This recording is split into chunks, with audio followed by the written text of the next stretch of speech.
പട്ടിയുടെ മോന്ത കണ്ടിട്ട് പോയാ മതി. ശ്രീ മുകേഷിനെ പറ്റി ഞാൻ കൂടുതലായിട്ടൊന്നും പറയേണ്ട കാര്യമില്ല.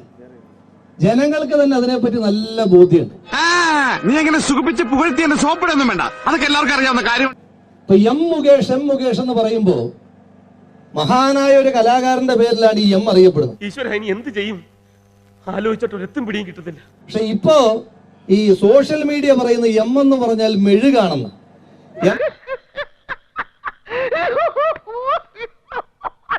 എം മുകേഷ് എന്ന് പറഞ്ഞാൽ മെഴുക് മുകേഷാണ് എന്നാണ് ഇപ്പൊ സമൂഹ മാധ്യമങ്ങൾ പറഞ്ഞുകൊണ്ടിരിക്കുന്നത്.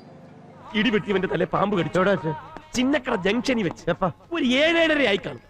ഇവിടെ മൈത്തോണ്ടി നമ്മുടെ ഇപ്പോഴത്തെ അവസ്ഥയെ കുറിച്ച് ഞാൻ പറഞ്ഞതാ. മുകേഷ് പറഞ്ഞ മെഴുകുതിരിയുടെ ആവശ്യമല്ല ഞാൻ പറഞ്ഞത്. ഇങ്ങനെ കിടന്ന് ന്യായീകരിച്ച് മെഴുകുന്നത് കൊണ്ട് മുകേഷ് അന്തസ് വേണോടാ, അന്തസ്. മുകേഷ് ഇപ്പൊ ആളുകൾ വിളിക്കുന്നത് മെഴുക് മുകേഷ് എന്ന്. എന്തൊരു അസ്വസ്ഥതയാ. അറിയാന്നേ പറഞ്ഞല്ലേ പോകാം. ഈ നാട്ടിലെ ഒരു സാധാരണക്കാരൻ ഒരു അത്യാവശ്യത്തിന് വേണ്ടി വിളിച്ചാൽ അദ്ദേഹത്തിന്റെ തിരിച്ചുള്ള മറുപടി അന്തസ് വേണമടാ. ഇത്രയും പ്രായമായ ഒരു മനുഷ്യൻ ജോലി കഴിഞ്ഞ് രാത്രി വന്ന് ഉറങ്ങാൻ കിടക്കുമ്പോ വിളിച്ചുണർത്തി ശല്യപ്പെടുത്തുന്നത് ശരിയാണോടാ? ആ അന്തസ് വേണമടാ അന്തസ് എന്ന് പറയുന്ന ആൾക്ക് അന്തസ്സെന്ന് അക്ഷരത്തെറ്റില്ലാതെ എഴുതാൻ പോലും അറിയില്ല എന്ന് അതിന്റെ കയ്യിലിരിപ്പിന്റെ കുഴപ്പ കണ്ട പെണ്ണുങ്ങളെ കയറി പിടിക്കാൻ നിന്നോട് പറഞ്ഞു ടാർഗറ്റ് ചെയ്തല്ലേ. രാഷ്ട്രീയ അജണ്ടയുടെ ഭാഗമായിട്ടാണ്. മുകേഷിനോടൊക്കെ എന്ത് രാഷ്ട്രീയ അജണ്ട? അതൊക്കെ ഗോപാലകൃഷ്ണൻ ഒരു നമ്പർ അല്ലേ. ഒന്ന് മുകേഷിനെ ഈ നാട്ടിൽ ആരെങ്കിലും രാഷ്ട്രീയക്കാരായിട്ട് അംഗീകരിക്കുന്നു? ക്ലോസറ്റ് വിളിച്ചിട്ട് ആരെങ്കിലും ജയിലിൽ പോകുമോ എന്നാണ് എനിക്ക് മുകേഷിനോട് ചോദിക്കാനായിട്ട്.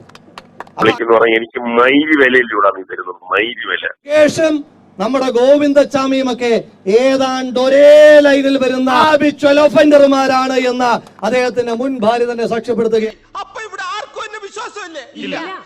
എങ്ങനെ വിശ്വസിക്കും?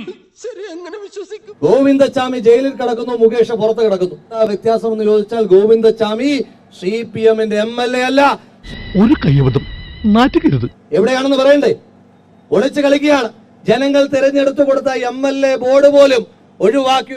എന്റെ കഴുത്തിന്റെ പുറത്ത് മേൽ തലയുണ്ട്. ഈ ബോയിങ് സിനിമയിലാണ് മുകേഷ് ഇങ്ങനെ ഓടിക്കളിക്കുന്നത് നമ്മൾ കണ്ടിട്ടുള്ളത്. അതിനുശേഷം ജീവിതത്തിൽ ബോയിങ് ആവർത്തിച്ചിങ്ങനെ കിട്ടിയാ ഇല്ല, ചോദിച്ചു വാങ്ങിച്ചു. Yeah, I'm here to make you hurt. That's the only way I work.